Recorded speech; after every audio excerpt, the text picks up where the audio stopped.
ओम अज्ञानतिमिरन्धस्य ज्ञानाञ्जनशलाखया चक्षुरुन्मीलितं येन तस्मै श्रीगुरुवे नमः। नमो ओम विष्णुपादाय कृष्णपृष्ठाय भूतले श्रीमते भक्तिवेदान्तस्वामिन् इति नामिने। नमस्ते सरस्वते देवे गौरवाणी प्रचारिणे निर्विशेष शून्यवादी पाश्चात्य देशतारिणे। जय श्री कृष्ण चैतन्य प्रभु नित्यानंद श्री अद्वैत गदाधर श्रीवासदि गौर भक्त वृंद। हरे कृष्णा कृष्ण कृष्णा हरे हरे, हरे राम राम राम हरे हरे। हरे कृष्णा। तो भगवान कृष्ण अब सुदामा जी के साथ में बड़ी ही सुंदर वार्तालाप कर रहे हैं अपने गुरुकुल के जीवन के बारे में। जब वो गुरु के आश्रम में रहते थे उन दिनों के बारे में भगवान जो है सुदामा के साथ में यादें कर रहे हैं। तो भगवान आगे कहते हैं सुदामा से, हे मित्र, क्या तुम्हें वो दिन याद है?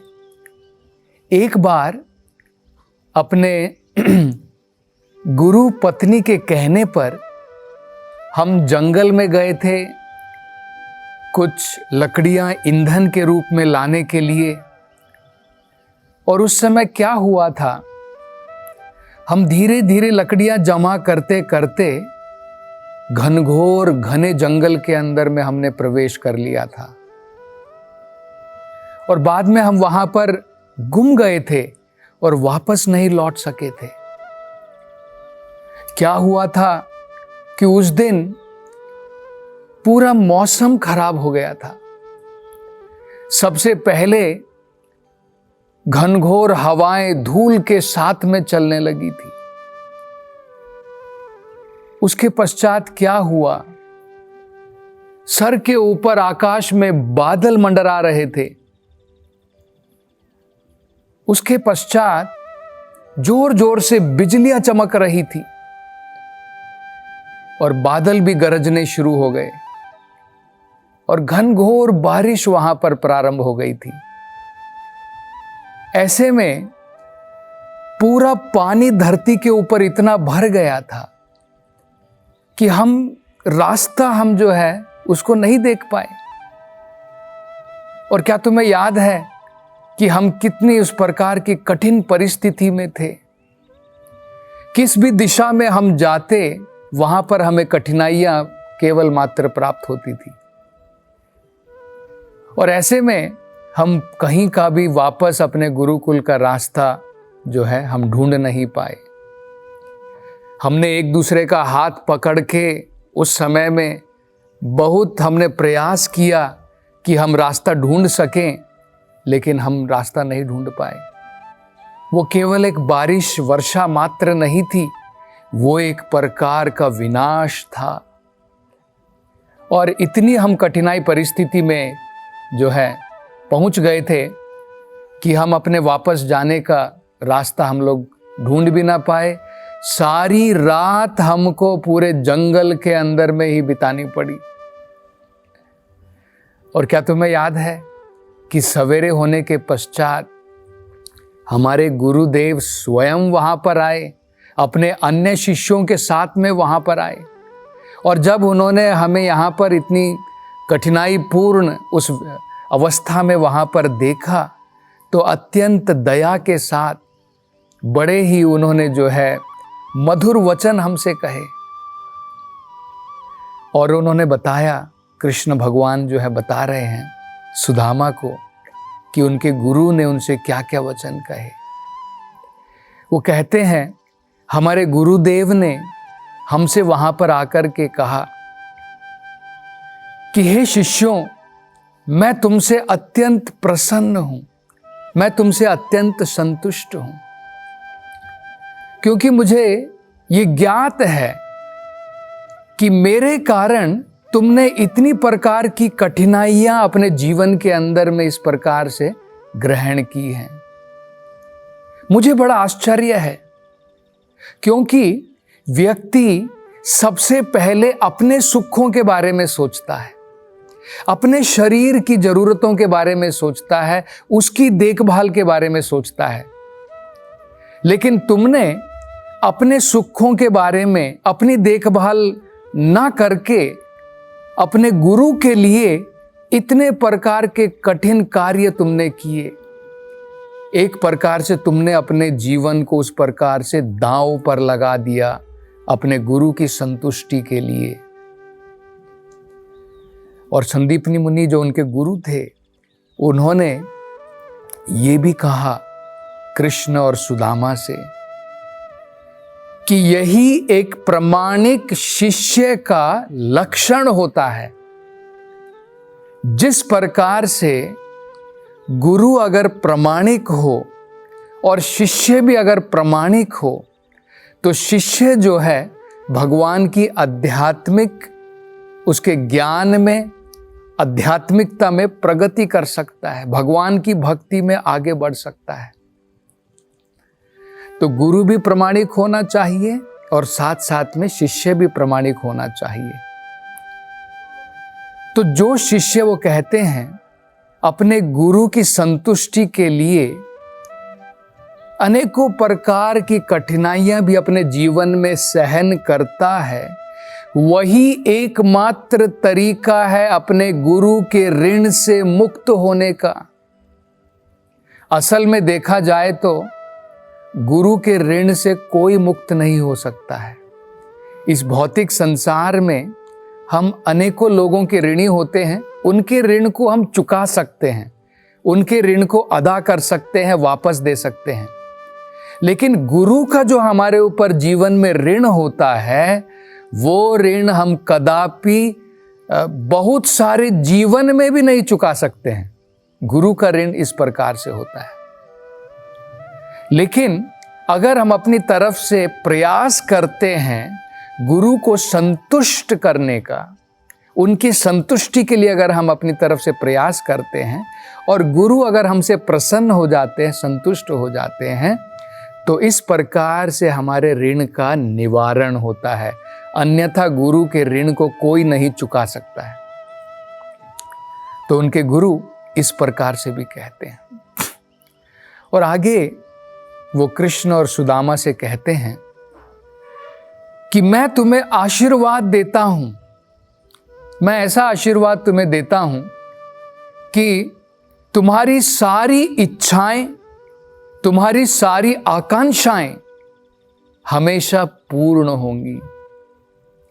ये भी वेदों के अंदर में बताया गया है, यस्य प्रसादात भगवत प्रसादो यस्य अप्रसादात न गति कुतोपि।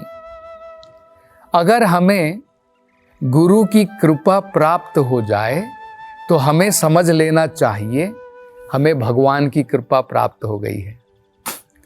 डायरेक्टली भगवान की कृपा हमें प्राप्त नहीं होती है। गुरु की कृपा प्राप्त हुई तो भगवान की कृपा प्राप्त हुई। और अगर गुरु हमारे से प्रसन्न नहीं है, गुरु अगर हमारे से संतुष्ट नहीं हैं, तो हमें समझ लेना चाहिए कि हम आध्यात्मिकता में प्रगति नहीं कर सकते हैं, भगवान हमारे से संतुष्ट नहीं है।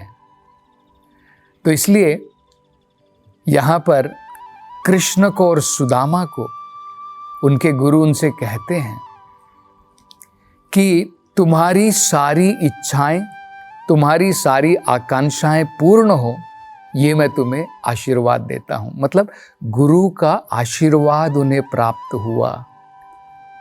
ये हम सब भक्तों को अपने जीवन में प्रामाणिक गुरु की शरण में हमें जाना चाहिए।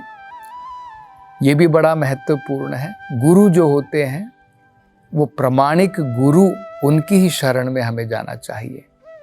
प्रामाणिक गुरु का मतलब क्या होता है? जिसने अपने जीवन में आत्म साक्षात्कार किया है।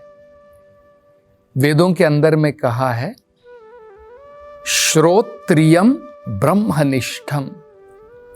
दो बड़े महत्वपूर्ण गुण होते हैं प्रामाणिक गुरु के।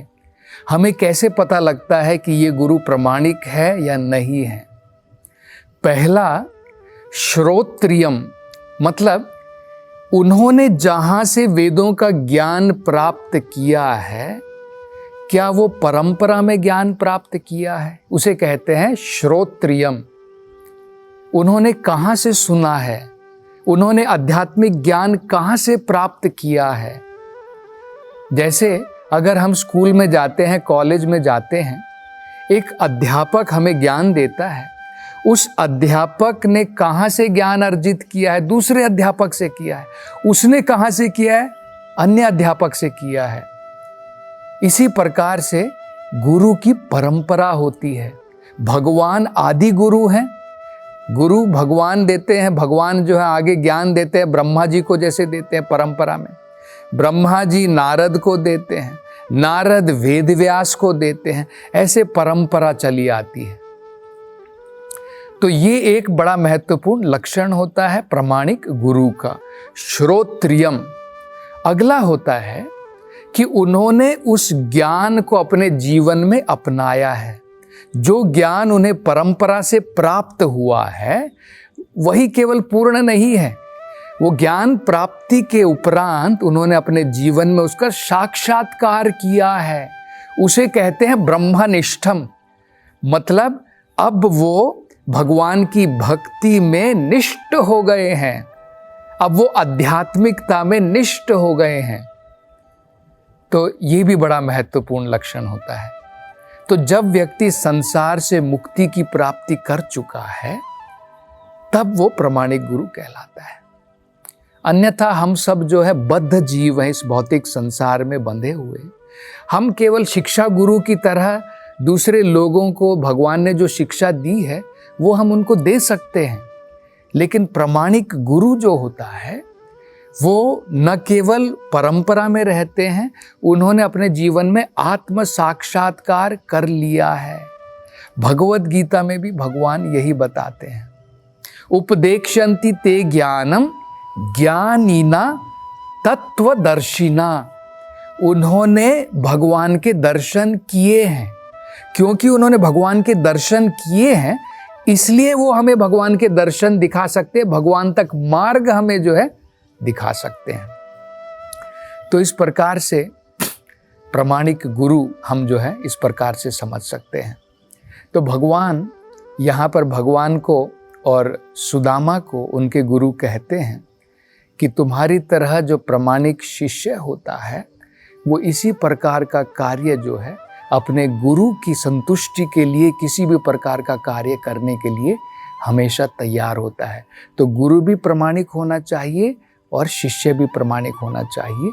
जब ये दोनों संयोग बढ़िया बन जाते हैं, ये बहुत बढ़िया संयोग कहलाता है और हम जो है आध्यात्मिकता में उस प्रकार से प्रगति कर सकते हैं।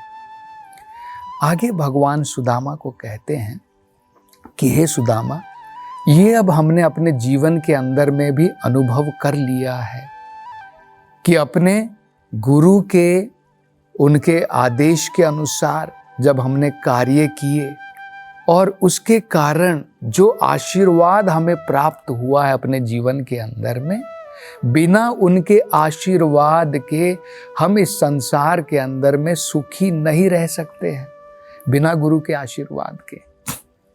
और आगे जो हैं उनके गुरु उन दोनों को दूसरा आशीर्वाद भी देते हैं। वो कहते हैं कि मैं तुम्हें आशीर्वाद देता हूं कि जो भी शिक्षा तुमने मुझसे ग्रहण की है उस शिक्षा का हमेशा तुम्हें स्मरण रहेगा और अपने जीवन में तुम उस शिक्षाओं को अपने जीवन के अंदर में उतार पाओगे। तो ये भी बड़ा महत्वपूर्ण है कि अगर गुरु की हमें इस प्रकार की कृपा अनुग्रह प्राप्त हो जाए तो आध्यात्मिक ज्ञान जो है हम अपने जीवन के अंदर में उतार सकेंगे। हम जो भी अनेकों प्रकार के कार्य करते हैं इस भौतिक संसार के अंदर में, सब अज्ञानता में करते हैं। अगर हमें ज्ञान की प्राप्ति हो जाए, क्या हमें करना है क्या नहीं करना है, कितना आसान हो जाता है। तो वो कैसे प्राप्त हो सकता है? मात्र गुरु की कृपा के द्वारा, उनके प्रसाद, उनकी अनुग्रह के द्वारा मात्र प्राप्त हो सकता है। तो भगवान जो है सुदामा को इस प्रकार से भी याद दिलाते हैं। वो कहते हैं इस प्रकार से अनेकों वहाँ पर घटनाएं घटी। तो सुदामा उनके उत्तर में कहते हैं कि हे भगवान, मुझे वो सब याद है, लेकिन भगवान मैं तो ये भी जानता हूँ कि आप परम भगवान हैं और आप ही परम गुरु हैं।